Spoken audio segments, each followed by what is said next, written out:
Right now, as you're watching this video, your brain is lying to you about money. And these lies, they're costing you thousands, maybe millions of dollars over your lifetime. The wealthy know these psychological traps. Most people never escape them. Let's fix that. Welcome to the Psyche Protocol, where we decode the hidden patterns that control your life. Today, we're diving into the psychology of money.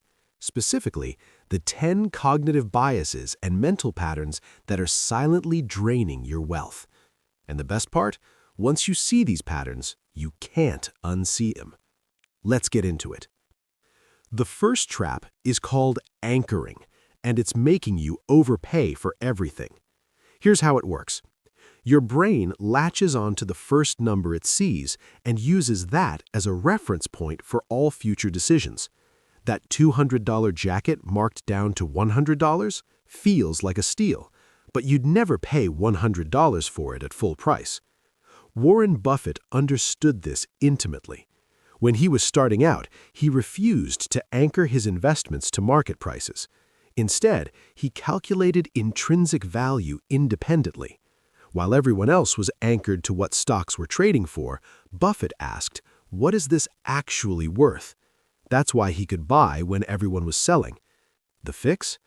Before any purchase, ask yourself, would I pay this price if there was no original price tag, no sale, no comparison? If the answer is no, walk away. Number 2 is present bias, your brain's obsession with instant gratification. Your brain values $100 today far more than $110 next month, even though waiting is objectively the better choice. This is why we scroll instead of study, spend instead of save, and choose pleasure now over wealth later. Jeff Bezos talks about this constantly. In his early days at Amazon, he made decisions using what he called the regret minimization framework. He'd imagine himself at 80 years old and ask, will I regret not taking this chance? This mental time travel counteracts present bias by making the future feel real. The solution? Create future self contracts. Before making a purchase, text yourself, "Future me, do you think present me should buy this?" Sounds simple, but it forces your brain to break out of the present moment and consider long-term consequences. Number 3 is the Diderot Effect, named after French philosopher Denis Diderot, who fell into this trap himself. Diderot received a beautiful scarlet robe as a gift. Suddenly, his other possessions looked shabby by comparison, so he replaced his rug, then his desk, then his chairs. One gift cascaded into complete financial upheaval. This is why you buy new shoes, then need new belt, then new pants. One purchase triggers a domino effect of necessary upgrades. Steve Jobs understood this psychologically. He wore the same black turtleneck every day, not just for simplicity, but to eliminate the upgrade spiral. He eliminated the trigger entirely. Mark Zuckerberg does the same with his gray t-shirts. The strategy? When you buy something new, remove something old. One in, one out. This breaks the cascade before it starts. Point 4 is mental accounting. Mental accounting is when you treat money differently based on arbitrary categories your brain creates. You might spend $50 on dinner without thinking, but agonize over a $50 book. You'll use a $20 birthday gift card on something frivolous, but would never spend that same $20 from your checking account the same way. Money is money, but your brain doesn't see it that way. Richard Branson talks about this in his autobiography. Early in his career, he stopped separating business money from personal money in his mind. He realized he was being frugal in his personal life while being reckless in business simply because the mental categories felt different. Once he unified his financial thinking, his decisions became more rational. The fix? Track all your money as one pool. No coffee money versus investment money.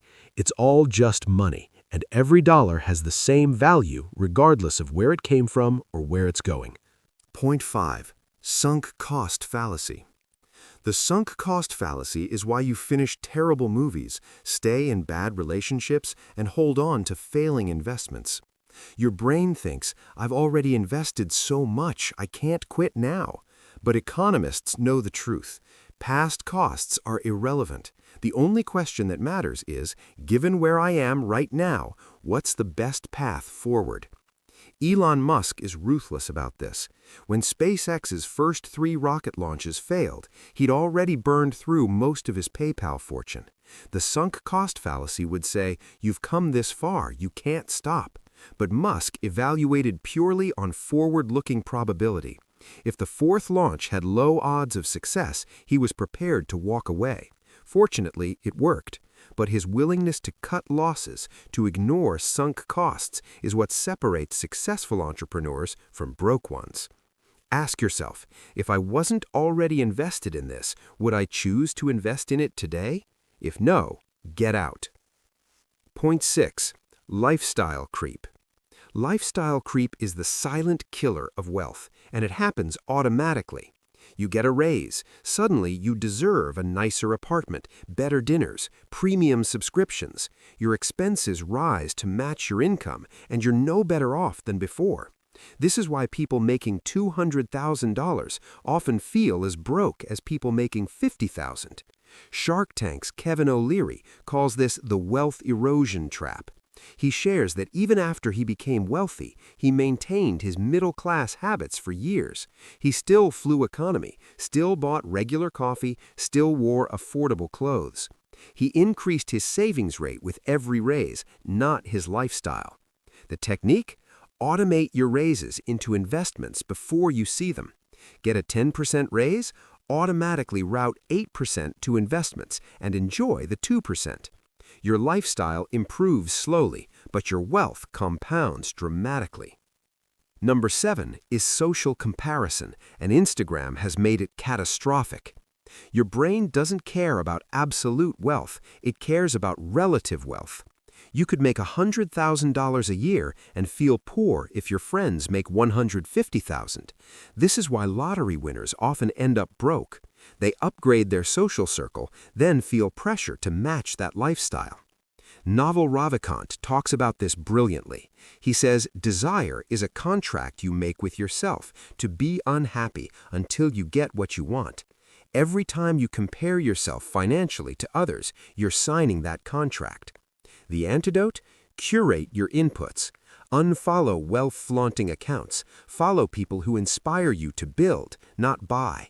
Your reference group determines your desires, and your desires determine your spending. Point 8. Availability heuristic. The availability heuristic makes you terrible at evaluating risk and opportunity. Your brain judges probability by how easily examples come to mind. Shark attacks feel common because they're dramatic and memorable, even if they're statistically rare. Meanwhile, heart disease, the real killer, feels distant because it's boring. This applies to money. You avoid investing because market crashes are memorable, but you ignore the steady, boring wealth creation that happens between crashes. Ray Dalio, founder of Bridgewater Associates, built his entire investment philosophy on counteracting this bias. He uses systematic, data-driven approaches specifically because he knows human memory is a terrible guide to probability. The solution? Base decisions on data, not stories. Market crashes are memorable. Decades of compound growth are not. Don't let your brain's highlight reel destroy your financial future. Point 9. Loss aversion. Loss aversion is simple. Losses hurt twice as much as gains feel good. Your brain is so terrified of losing $100 that it will forego opportunities to gain $200.